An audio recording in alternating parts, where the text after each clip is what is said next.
여러분, 질문부터 하나 해보겠습니다. 우리가 앞으로 얼마나 더 이 땅에 살다 갈지 모르지만은 하나님께서 우리에게 한 가지 선물을 주신다면 우리가 생각하는 게 있지 않겠습니까? 하나님이 우리에게 무슨 선물을 하나 주면 우리가 죽는 날까지 이 땅에서 그리스도인으로서, 하나님의 자녀로서, 하나님의 교회로서 우리의 남은 길을 잘 갈 수 있겠습니까? 뭐 혹시 합니까? 우리한테도 하나님께서 솔로몬한테 물으셨던 것처럼 왕이 된 어린 왕 솔로몬에게 내가 너한테 뭘 줄까? 그랬을 때 솔로몬이 뭘 구했는지 기억하시죠? 그러니까 하나님이 아주 기뻐하시면서 내가 네가 구하지 않은 것까지 다 주겠다. 여러분, 이런 상상을 하면서 마음속으로 한번 생각해 보십시오. 그동안 뭐 기도하시면서 더러 구하기도 해보셨을 것이고, 하나님이 뭘 하나 주시면 괜찮은 삶을 살 수 있을까? 이런 생각은 하지 마십시오. 주시기는 주실까? 내가 이런저런 생각을 한다고 하나님이 주시기는 주실까? 여러분, 우리가 이미 받은 게 뭔가를 생각해 보십시오. 우리가 하나님께로부터 받은 것 중에서 가장 크고 고귀하고 아름다운 것이 뭐라고 성경이 말씀합니까? 하나님의 하나밖에 없는 아들. 성경이 그렇게 표현합니다. 다르게 표현할 수도 있는데 하나님의 하나밖에 없는 아들 예수 그리스도의 생명을 우리를 위해서 주셨다고 얘기합니다. 이걸 믿는 사람들이 그리스도인입니다. 그러면 하나님이 가장 귀한 걸 날 위해서 주셨는데 그보다 덜 귀한 거 내가 하나 달라 그런다고 하나님이 안 주실까? 하나님은 주시는 분이라고 저는 믿습니다. 그런데 안 주시면 무슨 문제가 있는 걸까요? 우리가 잘못 구하는 것이라고 성경이 말합니다. 또 아니면 잘못은 아니라고 할지라도 내가 구하는 것이 때가 아니든지 아니면 내가 구하는 것보다 좀 더 좋은 것을 주시든지 하나님의 그런 신실하심, 우리를 향한 하나님의 사랑을 믿는 마음을 가지고 우리에게 하나님이 필요할 때마다 꼭 필요한 것, 정말 귀한 것을 주시는 분이다. 이런 믿음을 가지고 에베소 말씀을 생각해 보십시다. 그리고 내가 지금 생각하기에는 하나님 내게는 이게 필요하고 내 배우자에게는 이게 필요하고 자식들에게는 이게 필요하고 우리 교회 공동체에는 이런 게 필요합니다라고 기도했는데 우리의 판단이 틀릴 때도 많습니다. 그렇다고 해서 제가 19, 20때처럼 내 기도에 하나님이 기도를 안 들어주신다고 뭐 하나님 다 알아서 하십시오. 하나님이 그렇게 기도하라고 말씀하진 않았습니다. 내 입을 크게 열라, 넓게 열라, 구하라, 찾으라. 여러분, 이게 무슨 헷갈리는 말씀입니까? 여러분, 이 사회에서 우리가 신실하신 하나님을 기억하고 내가 어린아이처럼 하나님 앞에 하나님 나 이거 필요합니다라고 말할 줄도 알고 그러고 보니까 그건 아니었구나. 더 좋은 걸 주시려고 하는구나. 여러분, 이런 관계 속에서 우리가 자라가는 것을 기억하면서 여러분, 우리가 아이들한테 물으면 한 초등학교 한 1학년짜리 아이들한테 제가 우리 지금은 뭐 장가 가서 두 아이 아빠가 되어 있는 아이한테 초등학교 한 1학년 무렵에 물어본 적이 있습니다. 너 지금 뭐가 먹고 싶으냐? 그렇게 물었더니 여러분, 초등학교 1학년 남자아이가 뭐라고 답했을지 상상이 되시지요? 아빠 나는 막 아침에 햄버거 먹고 점심때 피자 먹고 막 콜라 집에 박스로 갖다 놓고 막 매일 좀 먹고 아이스크림 먹고 한참 그런 걸 먹고 싶어 했습니다. 집에서 일체 그런 걸 안 먹이고 한 달에 한 번이나 외식을 하면 콜라 한 잔 딱 마실 수 있도록 허락을 했습니다. 처음에는 한 잔을 안 정하고 외식했을 때는 콜라 마셔도 그런데 이 집이 콜라만 리필을 해주는 집입니다. 이걸 알고부터 얘가 딱 들어가서 주문을 하면 콜라부터 한 잔을 홀딱 다 마십니다. 그러고는 당장 리필. 그래서 나중에는 안 되겠다. 아껴 먹어라. 한 잔만 딱 마신다. 그렇게 훈련을 하고 있는 중이니까 여러분, 어떤 엄마가 애를 아침에 피자 먹이고 점심에 햄버거 먹이고 아이스크림 마음대로 먹으라 그러고 콜라 마음대로 먹으라 그러고 정신 나간 부모가 아니고는 어떻게 애를 그렇게 키우겠습니까? 뭐 애보다 부모가 월등하게 나은 건 아닙니다. 인간 부모가 부족한 것도 많고 실수도 하지만은 그래도 부모가 가지고 있는 지식을 바탕으로 해서 이건 안 된다. 그러면 그거 안 주고 좋은 거 주려고 애쓰지 않습니까? 시온찮은 우리도 다 그렇게 살아왔지 않습니까? 완전하신 아빠이신 하나님께서 우리를 대하실 때도 우리가 이거 주세요 저거 주세요 하지만은 그거 야 시끄럽다 입 닫아라 하나님이 그러시는 게 아니고 콜라가 먹고 싶어요 그럴 때 입을 찢어 놓는 게 아니고 아직 어려서 저러지만은 그러는 게 이쁘기도 하고 그러지만은 그건 안 돼. 그거보다 더 좋은 거 먹자. 그러면서 부모 자식 관계가 발전돼 가는 걸 우리가 기억하셔야 합니다. 그러면 하나님이 콜라도 아니고 아이스크림도 아니고 정말 주고 싶어 하는 게 뭘까? 그걸 우리가 오늘 아침에 좀 짧은 시간이지만 생각해 보려고 합니다. 여러분, 에베소 편지는 로마 감옥에 있는 사형수 사도 바울이 자신이 설립한 교회, 자식과도 같은 교회 성도들에게 쓴 편지입니다.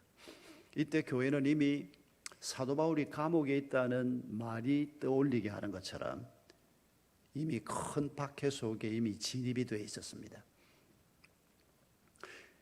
예수 믿는다는 한 가지 이유 때문에 사자밥이 되기도 하고 예수 믿는다는 한 가지 이유 때문에 감옥에 끌려가고 정상적인 사회생활을 할 수 없는 그런 시대가 성도들 앞에 와 있는 겁니다. 이게 여러분 언제까지 갔습니까? 서기 313년까지 갔습니다. 로마의 콘스탄틴 황제가 기독교를 인정하는 법령을 발표할 때까지 교회가 서기한 예수님이 서기한 33년쯤에 물론 이거 정확한 연도는 아닙니다. 4년 더 땡겨서 계산합니다만은 대충 계산으로 서기한 30년, 33년 이 어간에 예수님이 성천하시고 교회가 예루살렘 교회가 세워졌습니다. 예루살렘 교회가 세워질 때 거의 동시에 여러 지역 교회가 함께 세워진 거 기억하십니까? 예루살렘에서 사도 베드로를 비롯한 주의 종들이 복음을 선포할 때 너희가 십자가에 못 박아 죽인 그 예수 그리스도가 하나님이 우리에게 보내신 그리스도였다. 이런 선포를 할 때 사람들이 가슴을 찢으면서 회개하고 하나님 앞으로 돌아오는 역사가 일어나는데 사도행전 1장, 2장에 이 기록들이 쭉 나오지 않습니까? 거기에 보면 그때 복음을 받고 형제들아 우리가 어떻게 할까? 울부짖으면서 그리스도인으로 거듭난 사람들이 많이 있는데 다수는 예루살렘과 팔레스타인에 살고 있는 유대인들이었고 그런데 그 중에 일부 순례자들이 있었습니다. 전 세계에 이미 유대인들이 흩어져 있었습니다. 그런데 6월절이 되면 이 사람들이 예루살렘을 방문을 합니다.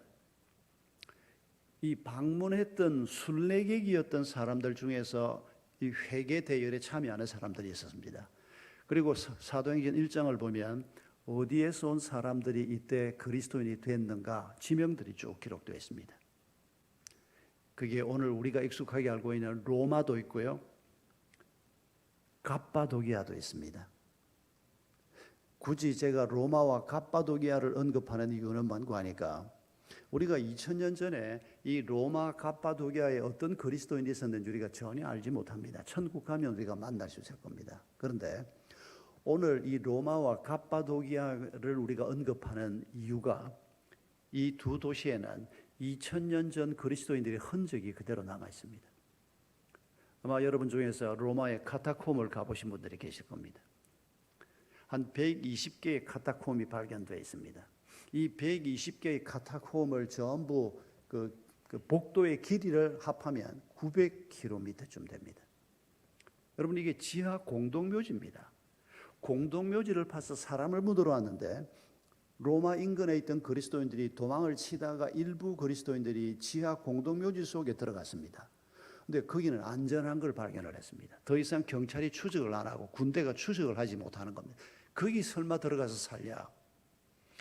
이 소문이 퍼지면서 사람들이 들어오고 또 들어오고 그런데 거기 제가 2번을 방문을 해봤는데 안내자가 그렇게 설명하는 말을 들었습니다.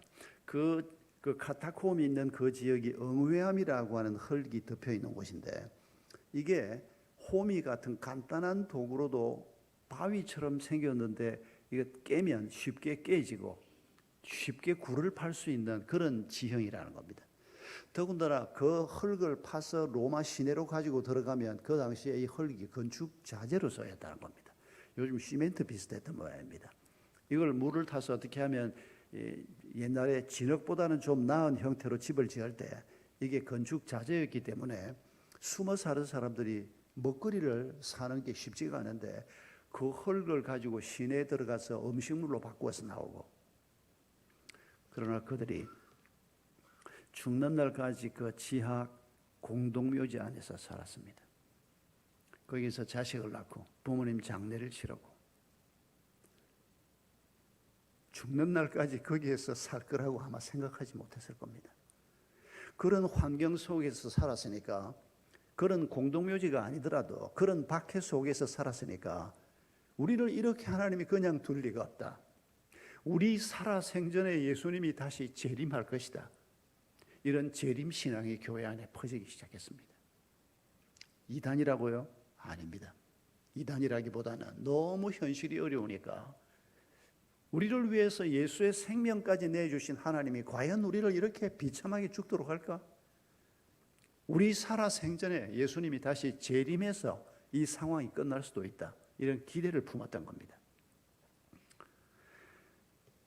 갑바도기아에도 비슷한 흔적이 남아 있습니다. 갑바도기아는 터키 중남부에 있습니다. 열기구 타는 곳으로 관광객들에게는, 전 세계 관광객들에게 아주 유명한 곳입니다. 그런데 그 갑바도기아에 데린쿠유라고 하는 지역이 있습니다. 그 지역에 가면 지하 10층 도시가 있습니다. 어마어마합니다. 안내자가 그렇게 설명하는 말을 들었습니다. 터키인 안내자가 한국어로 우리 한국인 관광객에게 설명을 하는데, 이 지하 10층 도시에 사람이 꽉 차서 살았으면 2만 명이 살 수 있는 규모라는 겁니다. 어느 정도 크기인지 알 수 있을 겁니다. 여러분 인터넷에 대린구육 검색하시면 바로 이 화면들을, 그림들을, 사진들을 바로 볼 수 있습니다. 여기는 강의실이었던 것 같습니다. 여기에는 식당이었던 것 같습니다. 전혀 아무것도 없지만은 이게 그리스도인들이 살던 곳이라고 터키 사람들이 확신을 하고 그걸 그런 식으로 소개하는 걸 봤습니다. 여러분 도대체 우리를 보고 지하 땅굴을 파고 평생을 살고 한 100년, 200년을 살아보라 그러면 과연 우리가 믿음을 유지할 수 있었을까? 그곳에 가서 자연스럽게 그렇게 질문하지 않을 수가 없었습니다. 그런데 그분들이 거기에서 평생을 살고 자식을 낳고 그게 서기 313년까지 계속됐습니다. 도대체 이분들은 어떤 힘으로, 하나님이 어떻게 힘을 공급해서 그런 삶을 살 수 있었을까? 여러분 2000년이 지났습니다. 북한에 있는 그리스도인들이면 모를까, 오늘 남한에 있는 우리는 뭐 그렇게 힘들게 살고 있지 않은데, 그러면 에베소 교회 성도들에게 하나님이 그 당시에 주셨던 선물, 그 당시에 주셨던 능력이 오늘 우리도 하나님 앞에 구해야 하나, 하나님이 주실 것인가, 이런 의문도 생길 수 있습니다. 여러분 잊지 마십시오. 지난 2000년 교회 역사를 보면 무서운 박해가 있었던 곳에서는 정금같이 빛나는 교회와 성도들이 있었습니다. 항상 그랬습니다. 그런데 편안하게 신앙생활을 할 수 있는 이런 환경 속에 있던 지역에서는 100년, 200년 지나가면서 교회가 흔적도 없이 사라져버린 이런 교회들이 많이 있습니다. 뭐 예를 들지는 않겠습니다. 얼마든지 있습니다. 우리 한반도에도 있습니다. 여러분 핵심은 뭔가 하니까 우리가 환경과 싸우는 것이 만만치 않다는 겁니다. 배고프고 박해가 있고 힘들고 이런 환경과 싸우는 것도 물론 만만치 않지만은 근데 편안하게 살 수 있을 때 편안함과 싸우는 것이 오히려 더 어려울 수 있다는 겁니다. 우리가 38선이 무너지면 북한으로 올라가서 우리가 교회를 세우고 그럴 필요 없습니다. 때 묻은 남한 교회가 올라가서 북한에 교회를 세운다, 그럴 필요 없습니다. 여러분, 지금 전 세계에서 70수억이 살고 있는 이 땅 위에서 가장 빛나고 아름다운 교회가 저는 북한 땅에 있다고 믿습니다. 목숨을 걸고 신앙생활을 하고 있는, 산속에서 탄광에서 사람들의 눈길이 전혀 미치지 않는 이곳 저곳에서 많은 그리스도인들이 있습니다. 그 흔적을 우리가 알 수 있습니다. 북한 일을 해보면 뭐 정확하게 사람들이 나타나는 건 아닙니다. 그 얘기도 생략하겠습니다. 많은 흔적들이 있습니다. 뭐 하나만 얘기를 하면, 우리 사역자가 국경 지역에서 전도를 하는데 조선족 형제가 자기 집에 지금 북한으로 오늘 밤에 들어가는 손님이 와 있는데 선교사님을 만나보겠냐. 그래서 저하고 같이 일하는 강선교사라는 친구가 만나러 갔습니다. 그 북한에서 온 사람이 중국에 나와서 양식을 구하고 책을 몇 권 구해서 들어가는데, 조선족 집사는 믿을 만한 사람이니까 그 집에서 하룻밤 잤습니다. 이 사람이 소개한 한국 선교사라고 하는데 믿을 수는 있는데 무슨 일이 생길지 모르니까 자기 이름도 얘기해 주지 않고 자기가 누구란 얘기도 안 하고, 그리고 잠시 얘기를 나누었는데 그 책 속에 뭐가 있냐, 그 가방 속에 무슨 책이 들어있냐 그랬더니 열어서 보여주는데 한 몇 권이 들어있더랍니다. 헬만 바빙크의 뭐 선교에 관한 책이 하나 있었고, 물론 번역된 책입니다. 벌코프에 또 번역된 기독교 뭐 교리책이 한 권이 있었고 몇 권이 들어있더랍니다. 북한에 이런 책이 너무 없어서 가지고 간다고. 아니, 이걸 들고 북한에서 초소를 지나거나 검문소를 지나면 당장 잡힐 텐데 어떡하려고 그러냐. 하나님께서 초소에 있는 경비병들의 눈을 멀게 해주셔서 이 책이 들어가기를 기도하면서 가지고 간다고. 남한에 있는 성도에게 당신이 좀 한 말씀 해줄 수 없겠느냐. 이 양반이 평양 사투리로 그 녹음기 앞에서 짤막하게 얘기를 했습니다. 남한에 계신 형제 자매 여러분, 우리가 이 땅에서 복음을 전하고 있고 우리가 이 땅에서 신앙생활하고 있습니다. 우리를 위해서 기도해 주십시오. 이런 간단한 인사가 들어있었습니다. 찬송가 당신들이 부르는 거 하나 불러줄 수 있냐? 찬송가 하나 불러줬습니다. 여러분, 이 사람은 중국에서 살기를 원치도 않고 남한으로 오기도 원치 않고 저 땅에 들어가서 복음을 전해야 됩니다. 목숨을 걸고 들어가는 이런 사람들을 제가 직접 만난 건 아니고 저하고 같이 일하는 사역자들을 통해서 간접으로 만났지만 여러 명을 만났습니다. 그리고 소식들이 없습니다. 여러분, 북한에 얼마나 신실한 그리스도인들이 많이 있을지 충분히 상상이 됩니다. 여러분, 오늘 남한이든 북한이든 핍박과 싸우는 것이건 편안함과 싸우는 것이건 이 환경과 싸우는 이 환경, 이 사람들이 우리를 둘러싼 환경이 우리 하나님에 대해서 적대적일 수밖에 없습니다. 그래서 예수님께서 마태복음 10장 16절에서 제자들을 세상 속으로 보내시면서 양을 이리떼 속으로 보내는 것 같다라고 말씀했지 않습니까? 이리떼처럼 이 복음을 바라보는 사람들이, 하나님 얘기를 듣는 사람들이 적대적일 수밖에 없는 게, 자기가 평생 가지고 살아왔던 가치관이 있고 자기가 꾸는 꿈이 있는데 이 하나님이 어쩌고 하는 사람들 앞에 서면 자기가 아무것도 아닌 존재가 되고 자기는 바보 같은 짓을 하고 있고 죄를 짓고 있고. 여러분, 우리가 예수 그리스도를 얘기할 때 그 사람들 기분 나쁘게 하려고 하는 게 아니라 가만히 앉아서 얘기를 해보면 당신이 걸어가는 길은 멸망의 길이고, 이 표현은 이렇게 하면 안 됩니다. 이렇게 사람들 마음을 힘들게 하는 표현을 우리가 쓰지 않고 좋게 표현을 해도 복음이 참 아름다운 것이고 우리의 죄를 극복하게 하는 것이고 우리의 약점을 극복하게 하는 것이고 예수님의 사랑이 어떻게 하지만 그걸 뒤집어서 보면 결국 내가 가지고 있는 다 헛된 것이고 이 길을 계속 걸어가면 파멸밖에 없고 그럴 때 이거 정말 놀라운 말씀이구나. 이런 마음을 품는 사람은 우리 전도해보지 않습니까? 10명 중에 하나, 20명 중에 하나 나올까 말 겁니다. 그 사람은 그리스도인이 될 가능성이 아주 높은 사람입니다. 대부분의 분들은 무슨 말도 안 되는 소리야. 적대적일 수밖에 없습니다. 여러분, 이런 세상 속에 살고 있고 교회를 핍박할 수 있는 공권력이 있을 때 그 공권력을 가지고 사람을 죽이기까지 했던 이 당시에 하나님께서 감옥에 있는 사도 바울에게 편지를 쓰게 합니다. 여러분, 이 편지 첫머리에 하나님이 약속하신 힘의 원천이 되는 선물이 무엇일까요?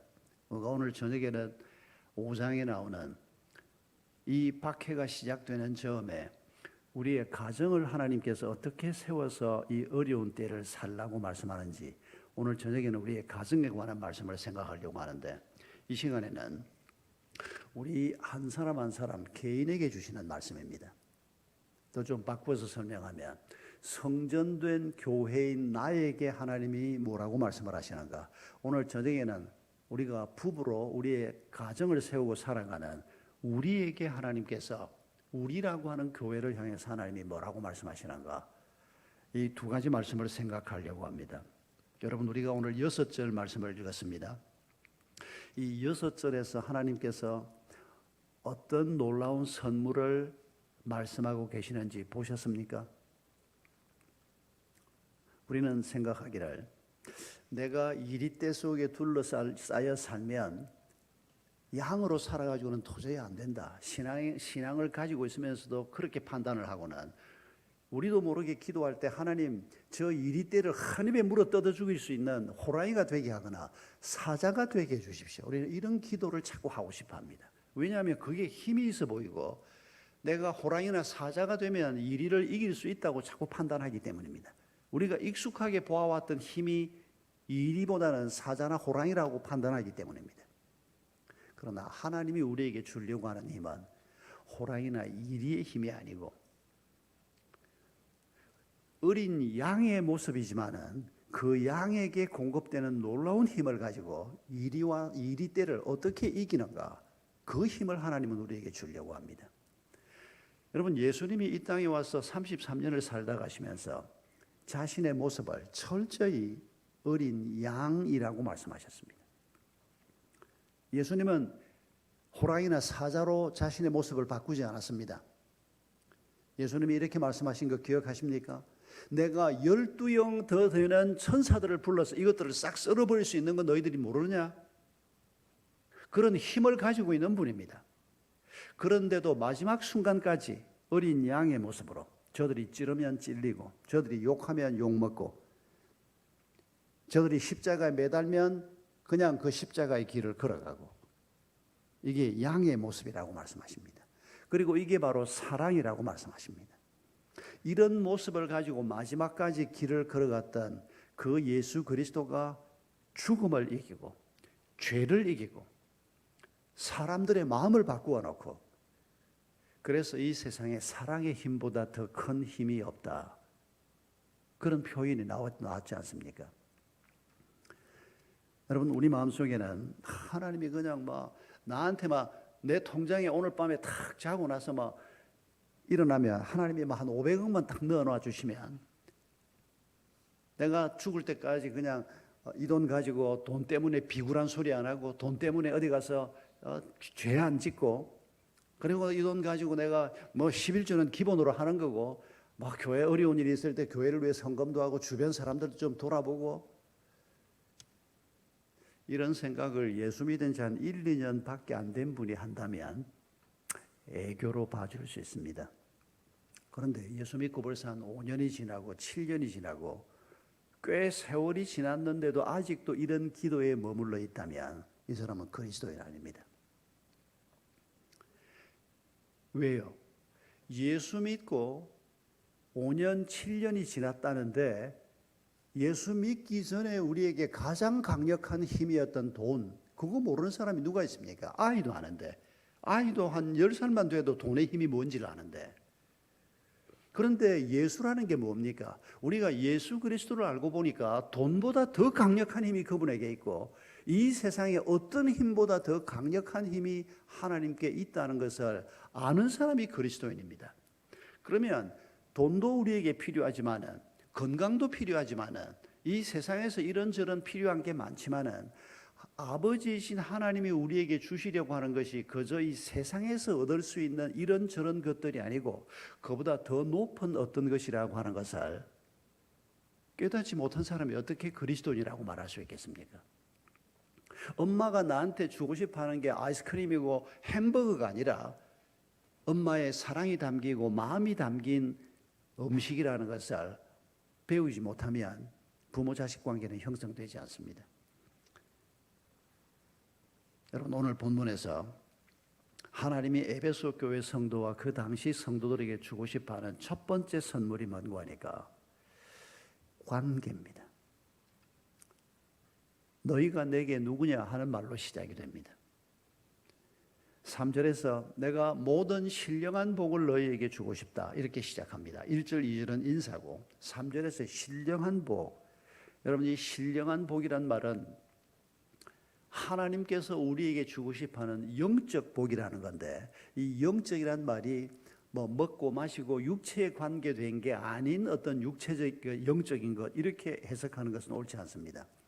성경에서 영적이란 말이 육적이란 말의 대칭어로 쓰이는 경우가 들어 있긴 있습니다. 그러나 영적이란 말이 오히려 이 세상에는 없는 하나님께 속한 이런 의미로 쓰이는 경우도 많이 있습니다. 그래서 가끔씩은 이 영적이라는 단어를 스피리추얼로 번역하지 않고 레이셔널로 자주 번역을 합니다.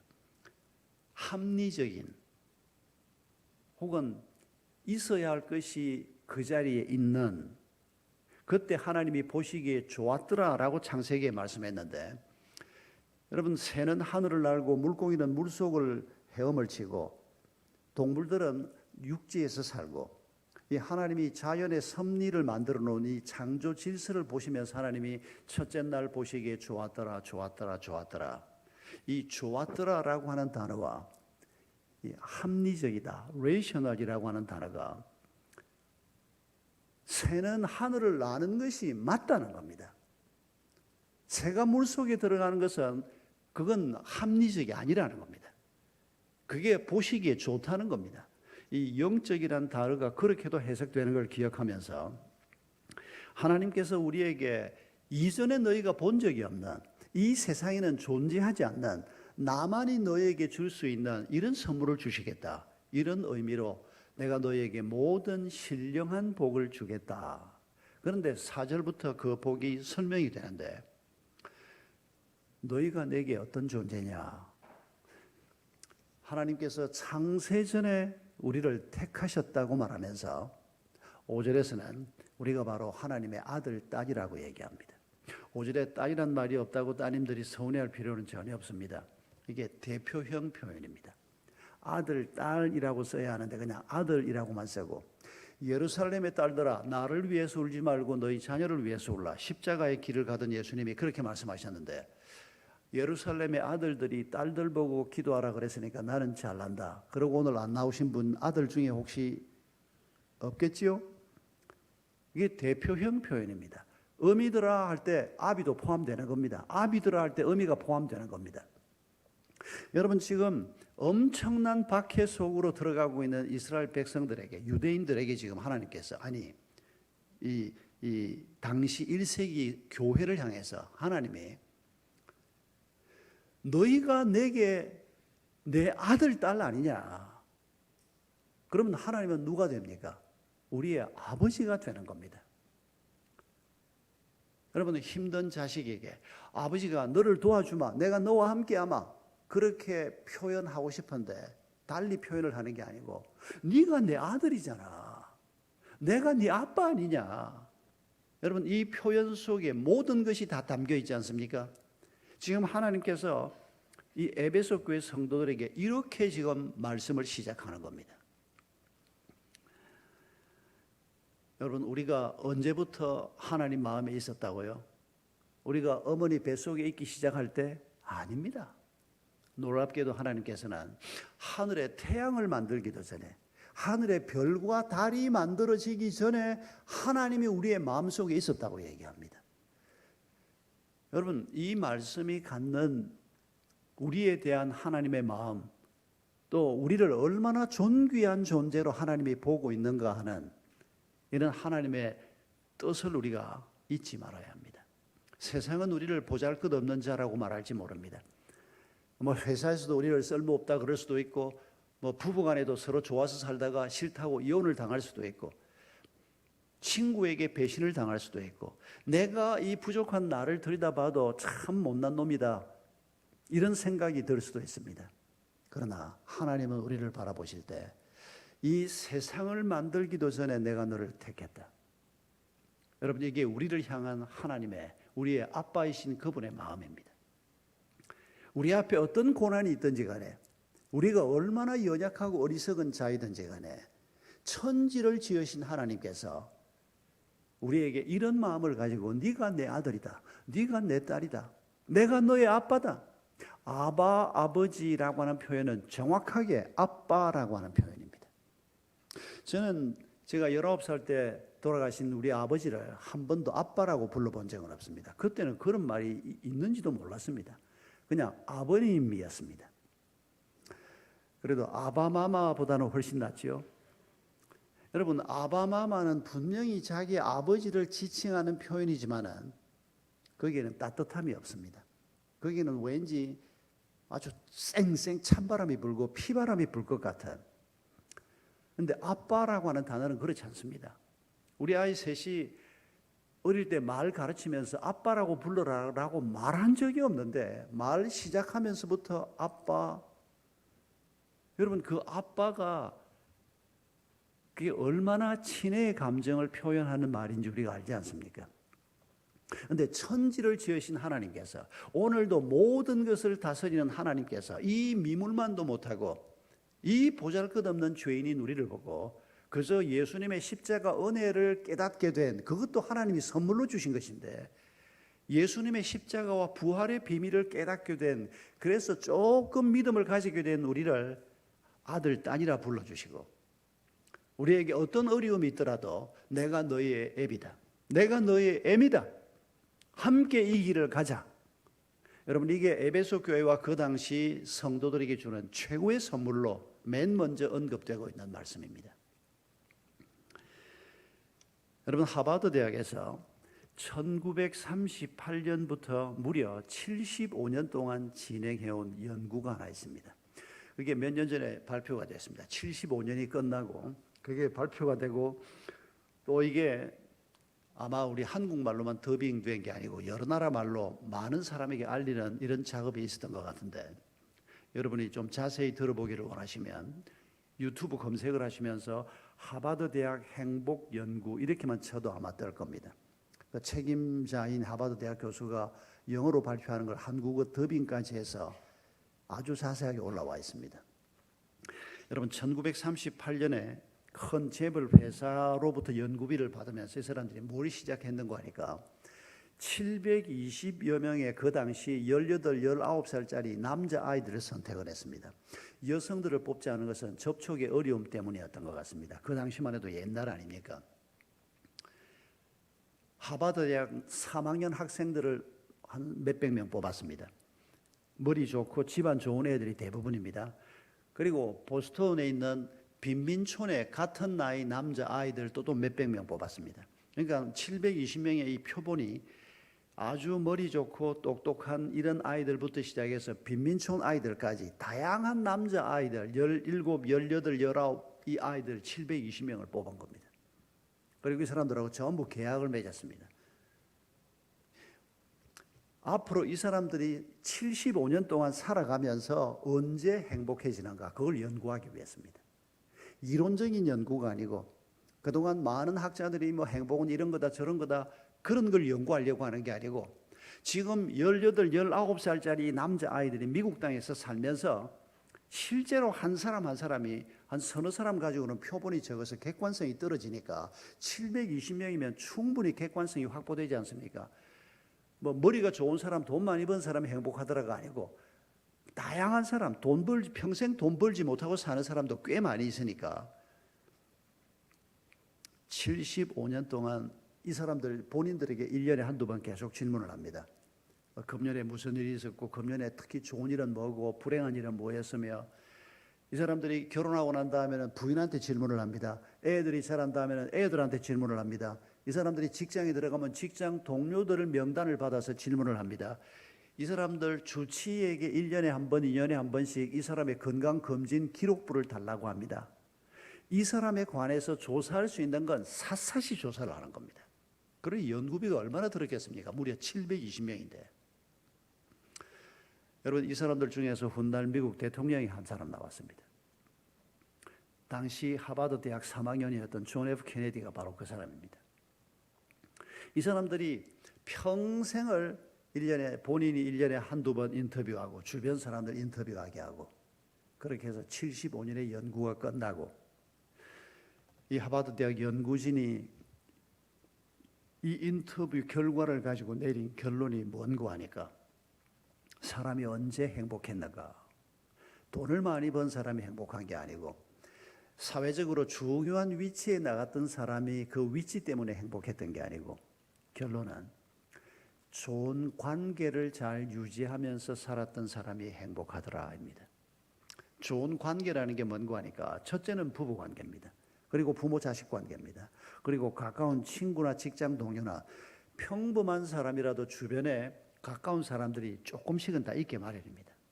그런데 이 어릴 때부터 이 관계를 소중히 여기고 친구들하고 좋은 관계를 맺으려고 애를 쓰고, 여러분 좋은 관계를 유지하려고 하면 이거 신경을 많이 써야 됩니다. 좋은 일이 있을 때 우리 같으면 축의금도 내고, 어려운 일이 있을 때 같이 밤을 새우면서 함께 울기도 하고, 게으른 사람은 좋은 관계 못 맺습니다. 이기적인 사람 좋은 관계 만들기 어렵습니다. 귀찮지 않습니까? 뭐 달려가야 되고. 그런데 부부 관계, 부모 자식 관계, 가까운 친구들, 가까운 벗들과의 관계를 소중히 여기면서 잘 살아왔던 사람이 큰 돈을 벌지 못해도 인생의 만족도가 아주 높더라는 겁니다. 큰 문제가 생겨도 이 좋은 관계를 잘 유지하며 살았던 사람은 암이요, 파산이요, 배신이요, 이런 일이 벌어져도 그런 어려움들을 잘 견뎌내는 저항력이 있더라는 겁니다.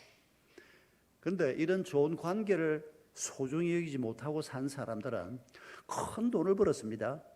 그러면 정말 함께 기뻐하고 축하를 받고 싶은데 마누라하고 헤어진 지는 벌써 10년입니다.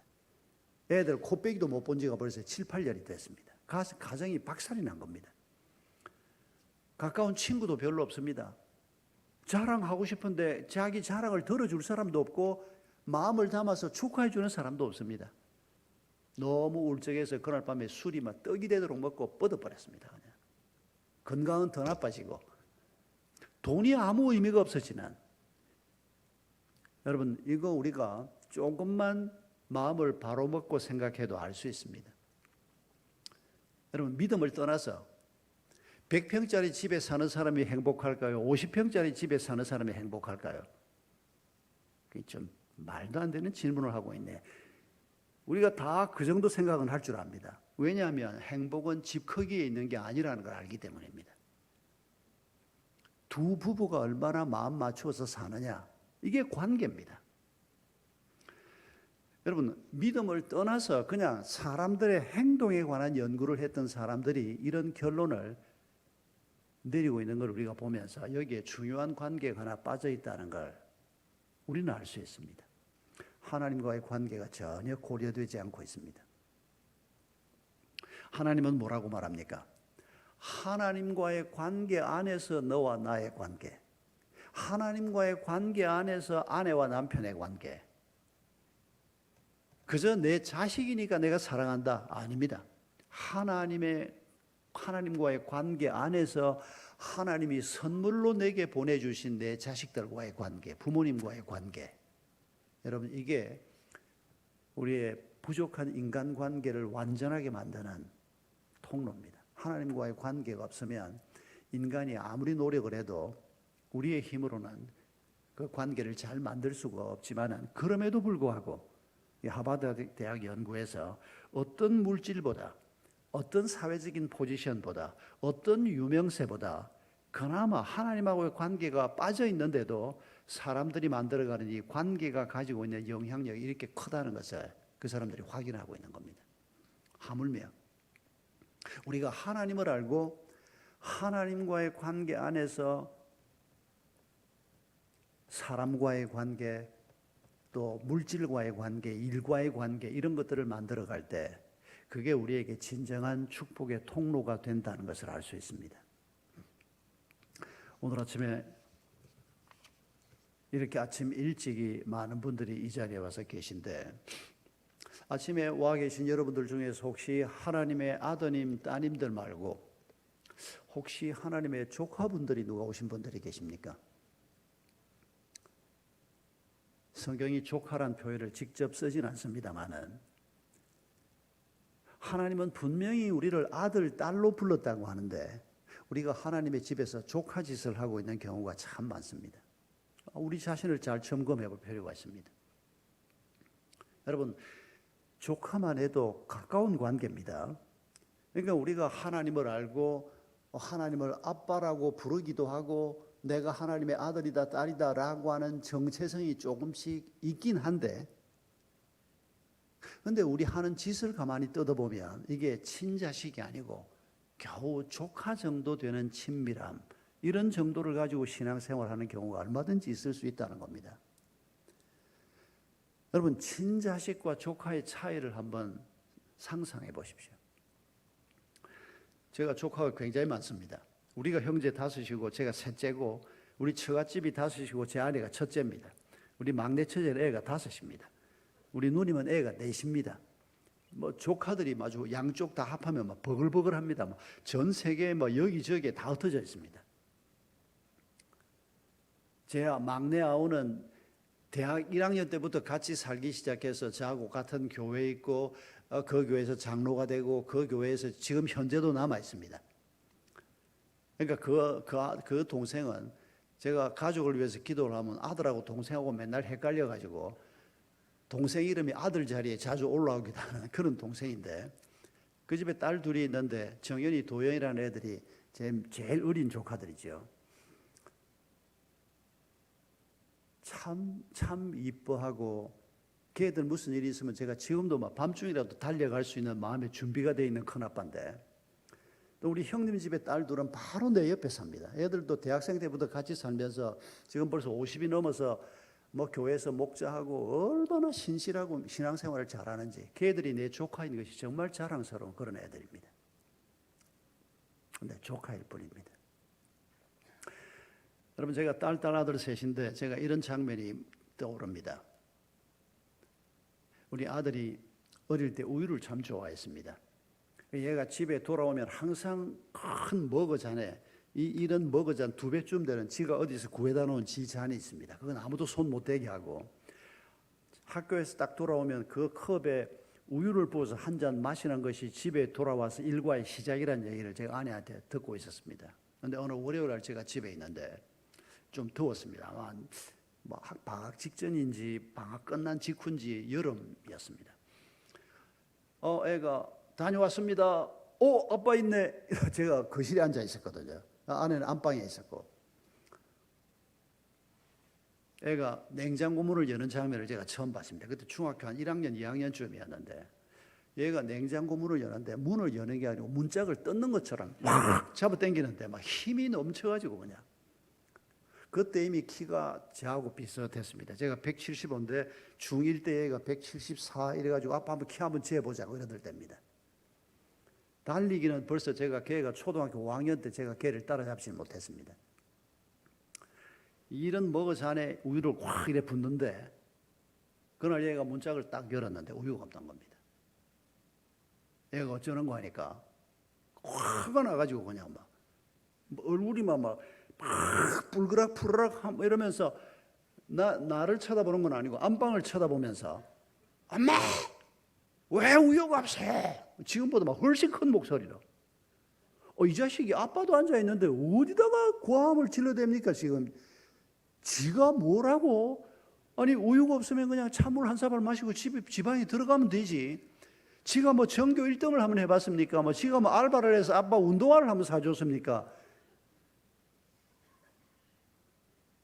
근데 보기에 나쁘지 않았습니다. 제가 화가 난 게 아니고 너무 애가 이뻐 보이는 겁니다. 엄마라고 불리운 이 여성이 안방에서 딱 나오더니 아유 미안하다. 미안하기는 뭐가 미안해요. 얻어먹고 있는 아이인데. 미안하다 미안하다 엄마가 깜빡했다. 그 장면이 제게 영화의 한 장면처럼 머릿속에 남아있습니다. 지가 뭔데 그럽니까? 한 가지 이유밖에 없습니다. 아들이거든요. 아들, 딸이라는 이유 말고 뭐가 있어 그렇게 당당합니까 지가? 우리 딸들도 마찬가지입니다. 엄마 아빠 집에서 왜 그렇게 당당합니까? 그 당당함을 누가 준 겁니까?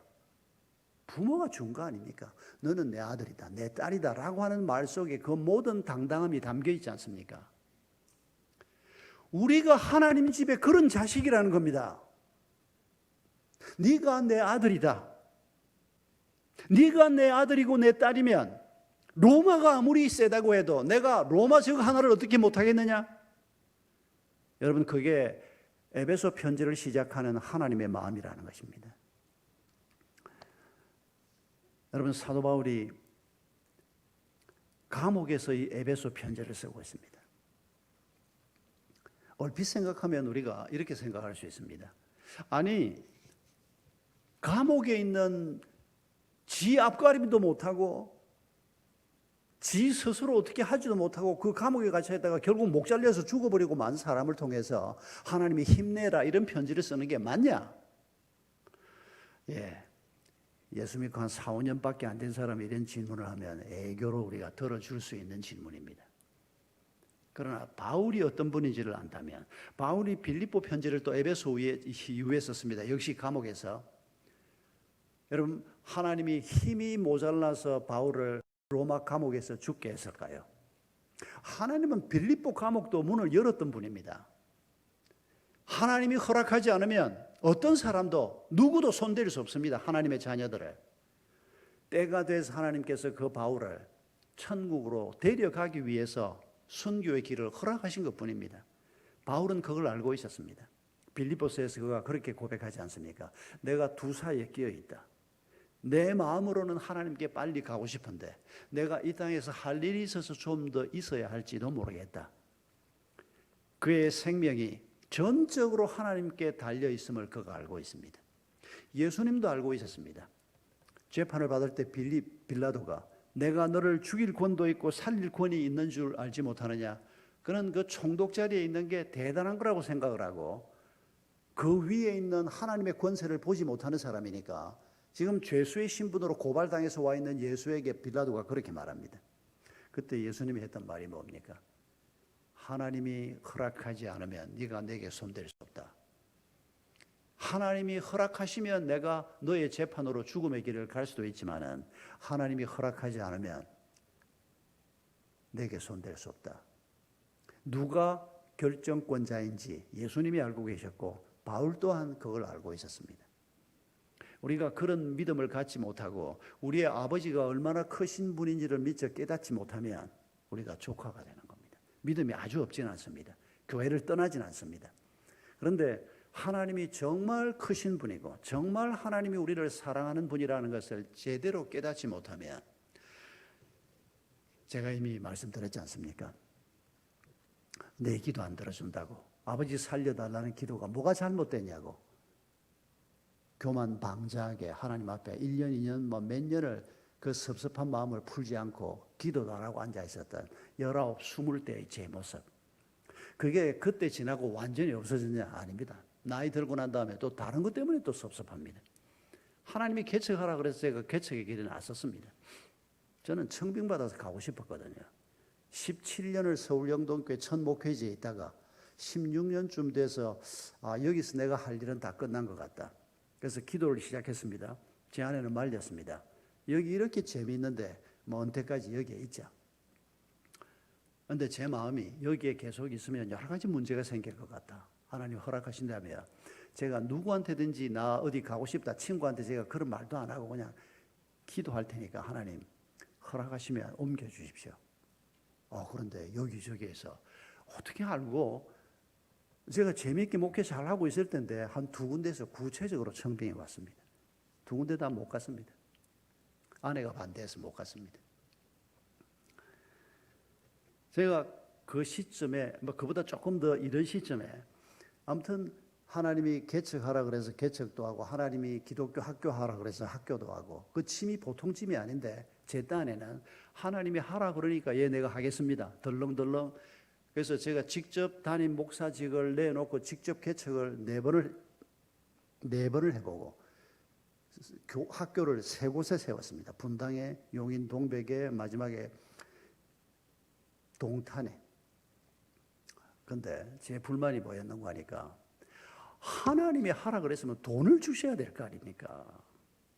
나는 하나님이 하라 그랬으니까 하나님이 공급하실 거라고 믿고 의심도 안 하고 덜렁덜렁 시작을 했는데 근데 정확하게 말하면 돈을 안 주신 게 아니고 숨 안 넘어갈 만큼만 주시는 겁니다. 깔딱깔딱 넘어갈 만하면 조금 주시고 넘어갈 만하면 조금 주시고 너무 마음에 안 드는 겁니다. 좀 넉넉하게 좀 주시지 숨 좀 쉬게. 그런데 고비 넘길 정도만 주시고 그런데 어느 순간 되돌아보니까 그게 은혜였다는 것을 깨닫게 됐습니다. 그러지 않았으면 기도하지 않았을 겁니다.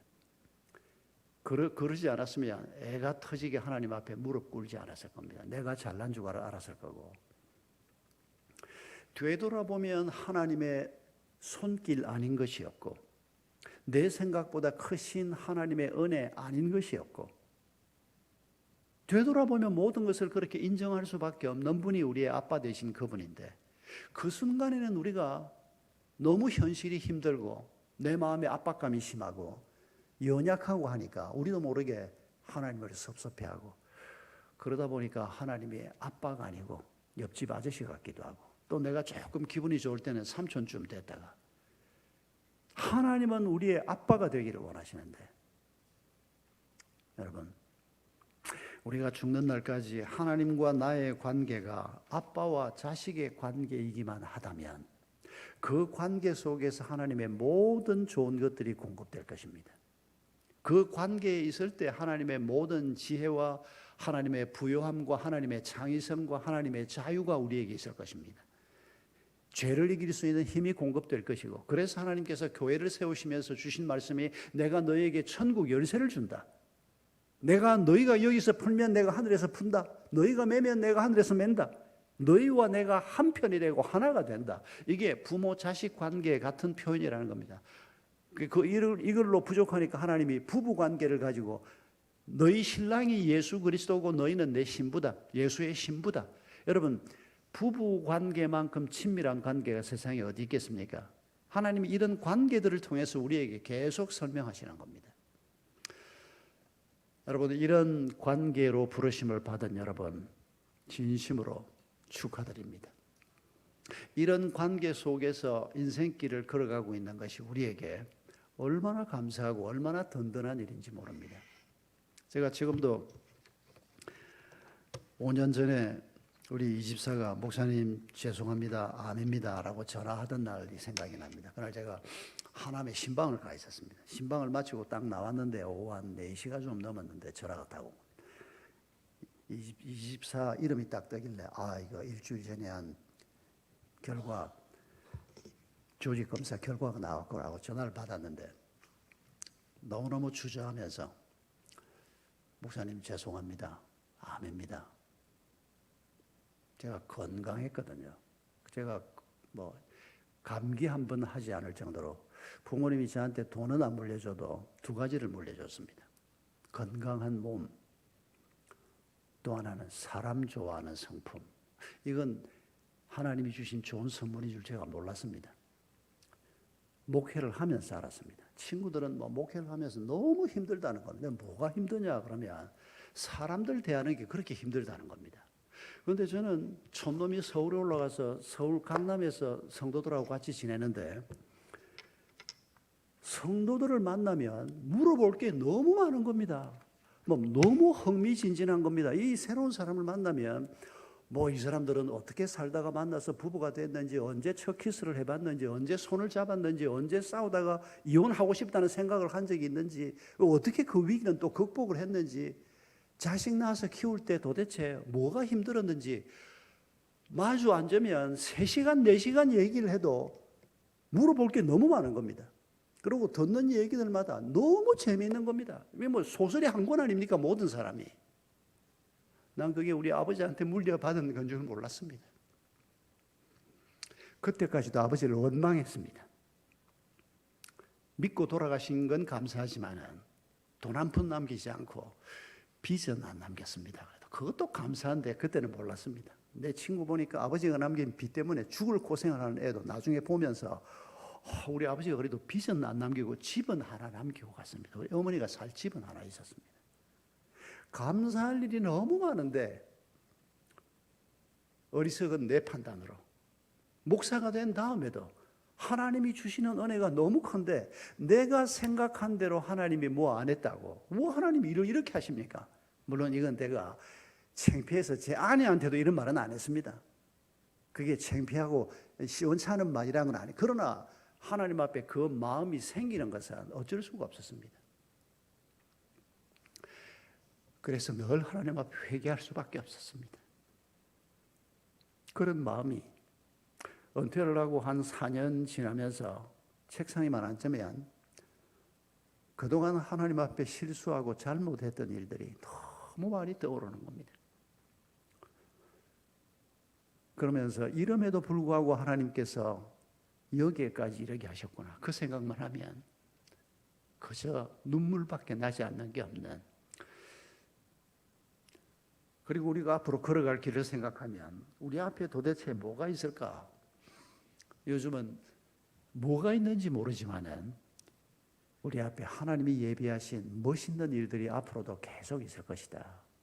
우리의 몸은 늙어가도 건강은 점점 나빠져 갈지 모르지만은 기가 막힌 일들이 앞으로도 계속해서 있을 것이고 죽음을 통과한 영원한 저 나라에 들어갈 때 하나님이 예비하신 얼마나 근사한 일이 기다리고 있을까?